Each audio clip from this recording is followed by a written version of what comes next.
ఈ బనానా కేక్ని ఎవరైనా ట్రై చేస్తే నాకు కామెంట్ సెక్షన్లో చెప్పండి. ఈ కేక్కి కావాల్సింది ఏంటంటే ఒక కప్పు మైదా పిండి, 1 table spoon baking powder, 1/2 table spoon baking soda వేసుకొని చల్లించి పెట్టుకోవాలి.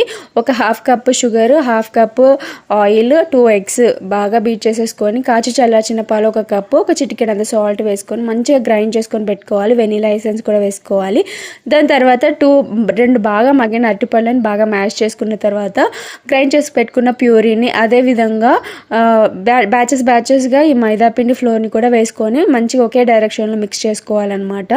సో ఇందులో నేను డ్రై ఫ్రూట్స్ ఏదైనా వేసుకోవచ్చు అండి. నేనైతే కాజు వేసుకున్నాను. ఒక మందపాటి బౌల్లో ఆయిల్ అండ్ ఫ్లోర్ తోటి మంచి డస్టింగ్ చేసుకొని మనం మిక్స్ చేసి పెట్టుకున్న బ్యాటర్ని అందులో వేసేసుకొని ఆల్రెడీ 10 మినిట్స్ పాటు ప్రీ హీట్ చేసుకున్న మంచి మందపాటి బౌల్లో కింద స్టాండ్ పెట్టుకొని మూత కవర్ చేసేసుకొని ఒక 45 to 50 మినిట్స్ మంచిగా బేక్ చేసుకోవాలి. తర్వాత యమ్మీగా ఉండే బనానా కేక్ రెడీ అయిపోతుంది.